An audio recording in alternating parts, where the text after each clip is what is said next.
سلام كمي تعلو زخبركم تخطاتلتي كارفا ميديا لومي 14 مازي 2018 عام تمرز جمرنا خلطة معلت استتاح حزم مدرخ خرجسات حوهات أبا حدا معلت بمزام بعد شنات بقوام مقلة يوم زرزرخنا كفلكم منا أبا كاروا كبيت مؤسسة تستفد حسب الساعة سوي دما لفعتي تسفاي بزبل سمز فلت أنا تعرف محبرة مرخوا برهانة قرقرقس وجب خم وجب مبارك كم من قستخوص سنة كلن كبر ريتو مكفالون أب كتما مقالة بسانكز زناوة خبيت زناب أب مقالة معقوب مأخل سوى عكاري زركو تمازاولتين خبيت حرقة متقلعو تكالتت أوائي سوى مسلات إمنست إنترناشنال أبتين حاجة 244 هاقرح سجهزس مبالتسان حموشان عمتاو تابتابو أما العالم بفلاي دما أب أفريقيا زولو هناتات سوى مسلات أزيو زسكف مهلاو بمقلاص نيرتران إثيوبيان منقستات صحبون عفيتا وقا هندوم وسخن كالوت حباريتاتاتن كنكفلوكم منا حبيبكم ماجنحو سنة مكتال كونلكم دمني أبي ختما مقالة بسانكز زنب كبيت زناب أم مقالة معقوب مأخل سوى عكاري زركو تمازابلتين خبيت حاجقات غاليهم لومي 14 مازي 15 عام تمرات هب كتما مقالة معقوب مأخل سوى عكاري بالزنب وحيال زناب لعلي سوى عام بر كينداتات ملو بملو ما يكم زعتو من أو بشتئت كينداتات سنبرن ورتن قلبن ون كابتا موزا خمس خونة تقليتو ما التعابريت معقوبي مأخل أي تقدي برها خمس حبرو اتززنب خبيت زناب نامنو سوكف عبيتي بمأتاو نتي تمازابلتي تعقيبهم لزنور كينداتات بمعداد نخبيت قدات كم استقالعن بسانكز دما اتوم تمازابلتي زلوهم نبرات كبالاشون اتن معلتا من نورز تقامل زنور ناي مقب حرجون كالوت كارواتن ون بماي توالاشو كابتا موزا خمس خون حبيرام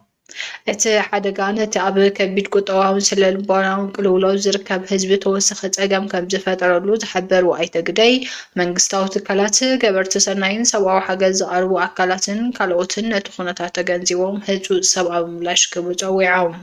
ኣይተ ግደይ ኣብ መወዳእታ መልእኽቶም ንኩሉ ፀገማት ተመዛበልቲ እንኮን ዘላቕን መፍትሒ ዝኸውን ተመዛበልቲ ናብ መረበቶም ምምላስ ጥራሕ እዩ ብምባል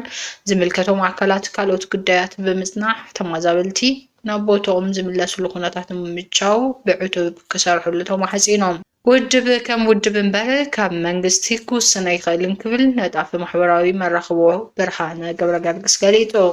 ኣብ ቀረባ ካብ ቤት ማእሰርቲ ዝተፈትሐ ሰብ ዝሰኣነ ሰብ ወይ ድማ ልፋዕተይ ተስፋይ ብዝብል ስም ዝፍለጥ ነጣፍ ማሕበራዊ መራኸቢ ብርሃነ ገብረገርግስ ውድብ ከም ውድብ እምበር ካብ መንግስቲ ክውስን ኣይኽእልን ክብል ርእይቱ ኣካፊሉ ብርሃነ ኣብ እዋናዊ መግለፂ ፕረዚዳንት ግዚያዊ ምምሕዳር ትግራይ ጀነራል ታደሰ ወረደ ኣድሂቡ ኣብ ዝሃቦ መብርሂ ኣብ ትግራይ ሓደ መንግስቲ ጥራይ ምህላው ከም ዝኣምን ብምጥቃስ ንሱ ድማ እቲ ውፅኢት ፕሪቶርያ ዝኾነ ግዚያዊ ምምሕዳር ከም ዝኾነ ሓቢሩ መንግስቲ ካብ ልዕሊ ክሳብ ታሕቲ ዘለዎ ማሕበራቱ ኣወፊሩ መንግስታዊ ስርሕን ክሰርሕ ነዚ ከይኸውን ኣብ ልዕሊ ዝዕንቅፉ ኣካላት ኣድላይ ስጉምቲ ክወስድን ምዃኑ ፕረዚዳንት ግዚያዊ ምምሕዳር ትግራይ ጀነራል ታደሰ ኣብ ዝሃቦ መግለፂ ብትሪ ከም ዘጠንቀቐ እውን ኣዘኻኺሩ ብተወሳኺ ፕረዚዳንት ውድብ ሕወሓት ኣብ ከተማ ኣክሱም ኣኼባ ድሕሪ ምክያድ ንዝወሰኑ ውሳነ ስዒቡ ውድብ ከም ውድብ ዝመሰሎ ክውስን ይኽእል እዩ ከም መንግስቲ ግና ክውስን ኣይክእልን ብምባል እዚ ውሳነ ኣብ ግብሪ ንምውዓል ዝግበር ምንቅስቓስ ሳዕቤኑ ከቢድ ክኸውን ስለ ዝኽእል ጥንቃቐ ክግበር ከም ዘለዎ ኣንፈት ዝቐመጠሉ መግለፂ ምዃኑ ብርሂቡ ብኻልእ ዜና ፕረዚዳንት ታደሰ ወረደ ዳግማይ መንግስታዊ ሚድያታት ዘይብሉ መግለፂ ንዩቱበራት ሂቡ ንምንታይ ከምኡ ከም ዝገበረ ብዕሊ ዝተፈልጠ ነገር ዋላ እኳ እንተዘይሃለዋ እቶም መግለፂ ዘመሓላለፉ ኣካላት ነቲ ኣቐዲሙ ዝኸቦም መግለፂ ግልፂ ብዘይምግባሩ ተወሳኺ መብረት ስለ ዘድለየ ከም ዝረኸብዎ ይሕብሩ ሎሚ እውን ግልፂ መርገፂኡ ኣየነፀላን ኣብ ሓፈሻዊ መብርሂኡ ግና ፀገም ትግራይ ዝፍታሕ ፖለቲካዊ ልሂቕ ብዝወሰኑ ውሳነ ጥራይ ኣይኮነን ከም ዘይኮነ ብምሕባር ውሳነ ማእኸላይ ኮሚቴ ሕወሓት ከም ዘኽብሮ ግን ኣብ ጉዳይ ትግራይ ናይ በይኖም ውሳነ ጥራሕ ምትግባር ከም ዘይከኣል ገሊፁ ሌተር ጀነራል ታደሰ ወረደ ፀገም ትግራይ ዝፍታሕ ፖለቲካዊ ልሂቅ ብዝወሰኑ ውሳነ ጥራሕ ዘይኮነስ ቁጠባዊ ምሁራን መራሕቲ ሃይማኖት ነጋዶን መላእ ህዝብን ዘትዮምን ኣሚኖምሉን ዝወሰኑ ውሳነ ምዃኑ እዩ ገሊፁ ቅድም ግብሪ ኣብ ዝሃብኮ መብርሂ ካብቲ ዝሃብኮ ዓውዲ ወፃኢ ብናይ ባዕሎም ሓሲቦም ፅሒፎም ናብ ፈኖ ዘቕርቡ ሚድያታት ከም ዘለዎ ብምዝኻር እቲ የኽብሮ ዝበልክዎ ነቲ ኣፈላለየ ሓሳብ እምበር ነቲ ውሳነ ኣይነበረን ኢሎም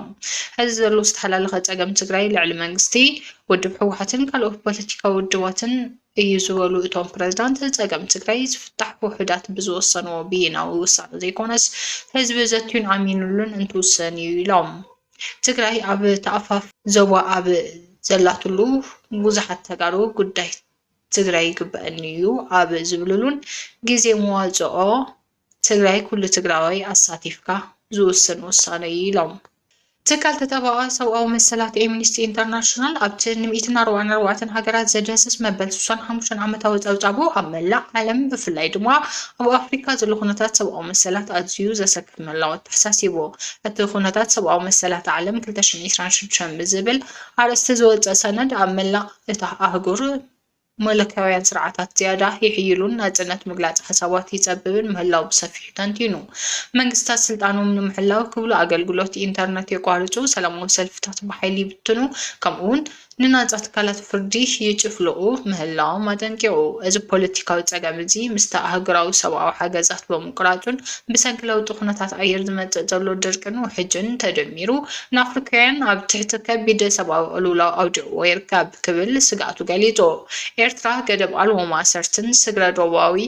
ጭቆናን ምህላዋ ብምግላጽ ኣዝዩ ኣሰካፊ እውን ኢልዋ እቲ ሃገር ንርብዕ ዘመን ብዘይቃወምን ብዘይናጻ ትካላትን ትመሓደር ምህላዋ ዘዘኻኸረ ተጸብጣብ መንግስቲ ኤርትራ ተሓታትነት ዘይብሉ ባህሊ የንግስ ከም ዘሎ የጠንቀቕ መንግስቲ ነቲ ካብ 2001 ዓ.ም ፈረንጂ ጀሚሩ ዘተኣታተዎ ሓያል ምዕፋን መሰረታዊ ናጽነት ኣትሪሩ ቀፂልዎ ብኣሽሓ ዘውፅር ሰባት ንዓሰርተታት ዓመታት ብዘይ ዝኾነ ክስን ፍርድን ኣብ ኣብያተ ማእሰርቲ ተሓይሮም ይርከቡ ኢሉ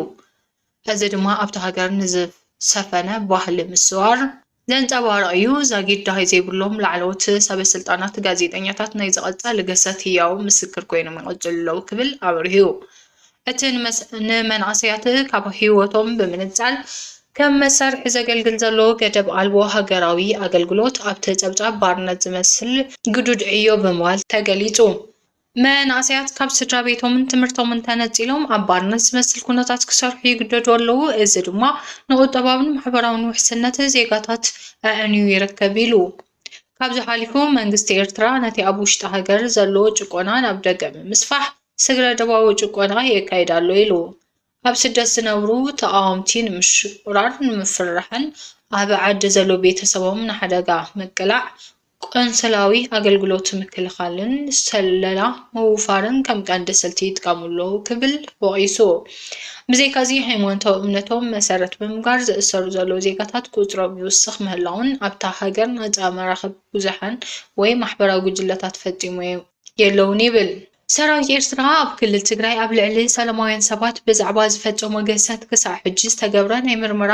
ወይ ተሓታትነት የለን ክብል ይኸስስ ብዛዕባ ኢትዮጵያ ኣብ ዝቐረበ ፀብጻብ ድማ እታ ሃገር ድሕሪ ስምምዕ ሰላም ፕሪቶርያ ኣብ ምርጋእ ክትመጽእ ተፅቢት እኳ እንተነበረ ብኣንጻሩ ግን ኣብ ሓደስቲ ዙርያ ግጭታት ትሽመ ምህላዋ ይገንዘብ ኣብ ክልል ኣምሓራ ሰራዊት ምክልኻል ሃገር ምስ ፋኖ ኣብ ዝገብሮ ዘሎ ውግእ ብድሮን ዝካየዱ መጥቃዕትታት ኣብ ልዕሊ ሰላማውያን ሰባት ጅምላዊ ቀትለት የውርዱ ምህላዎም ሚኒስትር ይረጋገጽ ኣብ ትግራይ ንዝተፈጸሙ ገበና ውግእን ፀታዊ ዓመፅን ዝምልከት ንግዳያት ዝኸውን ፍትሒ ይኹን ናይ ምርመራ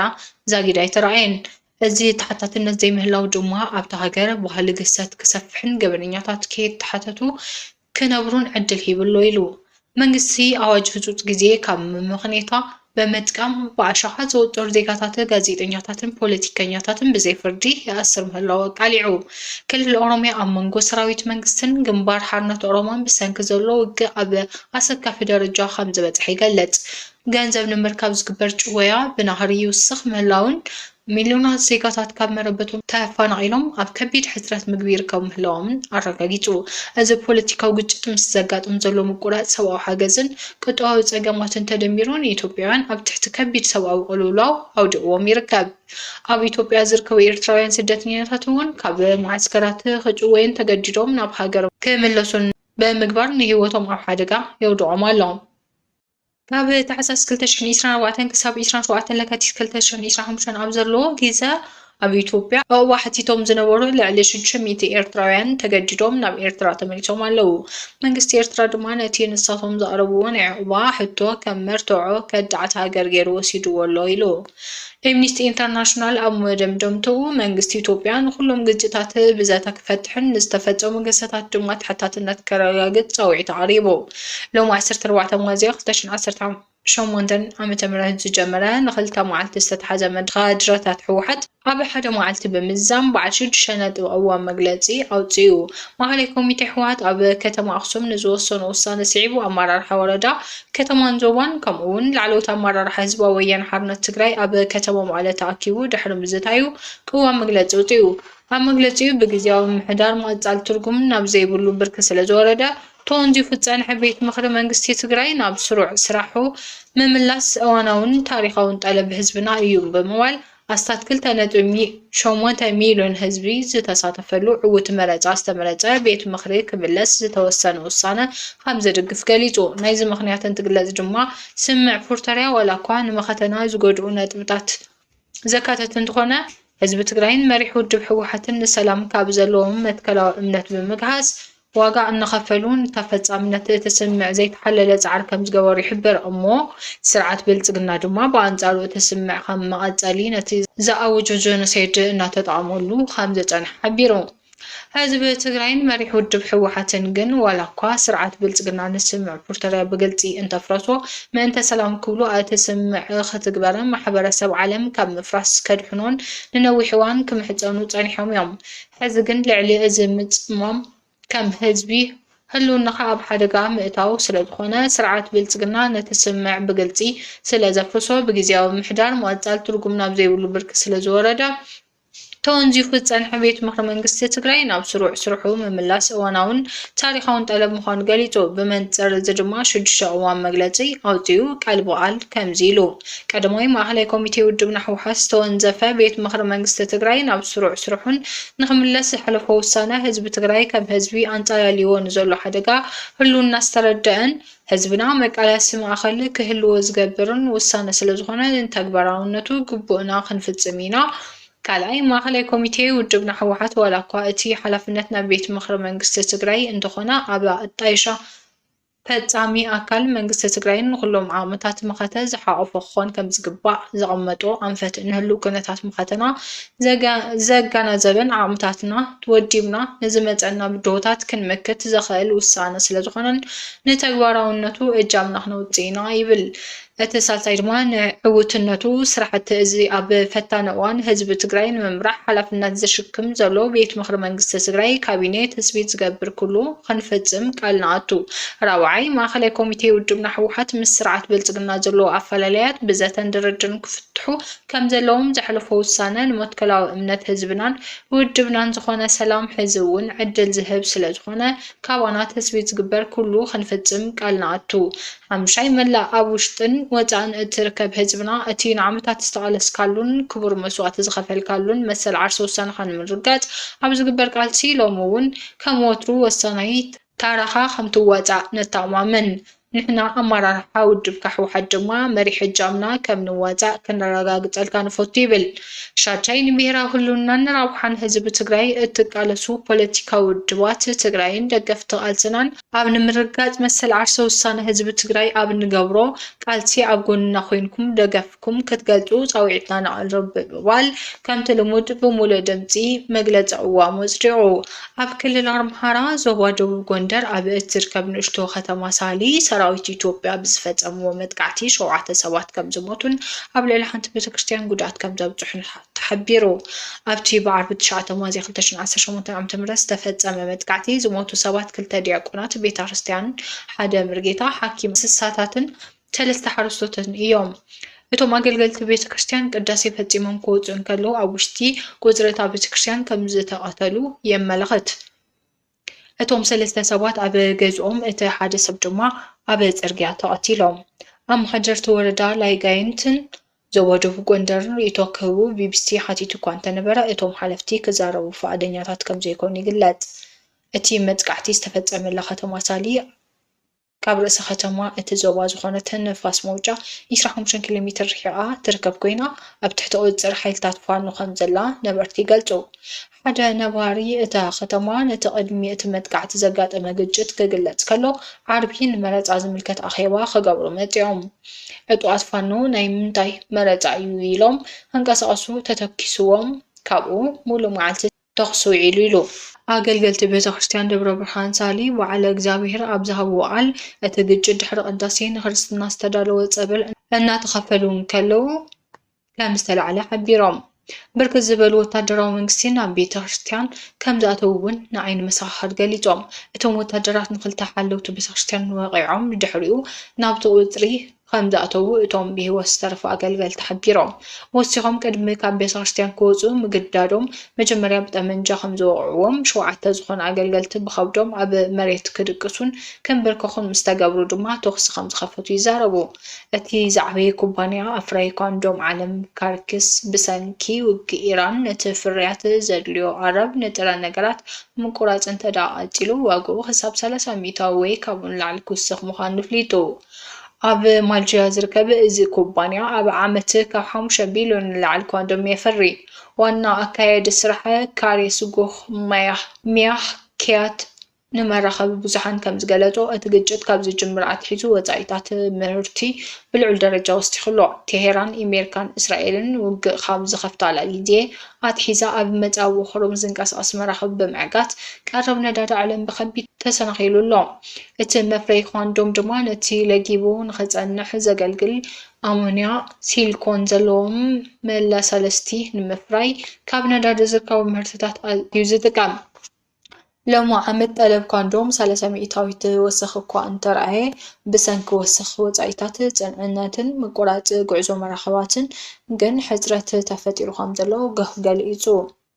ኣብ ኣጸጋም ግዜያት ኮንዶም ናይ ምጥቃም ኣገዳስነት ዝውስኽ ብዛዕባ መጻኢ ሂወትካን ንዓመታት ስራሕ ይህልወካ ዶ ኣይህልወካን ርግፀኛ ስለ ዘይትኸውን እዩ ክብል ንብሉምበርግ ገሊጹ። ቆልዓ እንተወሊድካ ካልእ ተወሳኺ ሰብ ክትቅበል የገድደካ ብምባል እውን ኣብሪሁ። ወሰኽ ዋጋ ኮንዶም እቲ ንዓለም ለኻዊ ዕዳጋታት ፀዓት ዘናወፀ ዋግእ ኣሜሪካን እስራኤልን ምስ ኢራን ንተጠቀምቲ ዋጋ ካልኦት ኣቑሑት ከመይ ገይሩ ከም ዝበሎ መርኣያ እዩ። እቲ ውግእ ዋጋ ትኬት ነፋሪት ንክውስኽ እውን ኣስተዋፅኦ ገይሩሎ። ብመሰረት ሓደ ሓድሽ መጽናዕቲ እቶም ዝተሓተ ዋጋ ዘለዎም ቲኬታት ካብ ዝሓለፈ ዓመታት ብማእኸላይ ገምጋም ብ24 ሚእታዊት ወሰኽ ኣመዝጊቡ ኣሎ። እዚ ከምዚ ኢሉ እንከሎም ብመጻዊ ሆርሙዝ ዝግበር ጉዕዞ መራኸቢ መቆራፁ ዋጋ ድኹዕ ንክውስኽ ንምፍራይ ኮምፒተር ቺፕስ ዘገልግል ሂልያም ሕፅረት ንክፈጥርን ምክንያት እውን ኮይኑ ኣሎ። ኣፍረይቲ ዕሹግ ማይ እውን ንጥረ ነገራት ንምርካብ ተጸጊመን ኣብ ጻቕቲ ይርከባ። ዝኸበርኩም ተኸታተልቲ ቃርፋ ሚድያ ሓበሬታና ነዚኦም ይመስሉ ነይሮም። ሓቢርኩምና ስለ ዝጸንሕኩም ነመስግን። ቤተሰብ ንምዃን ሳብስክራይብ ግበሩ ኢኹም ናብ ካልኦት ንኽባፅሕ ከዓ ሼር ኣይትረስዑ። ሰላም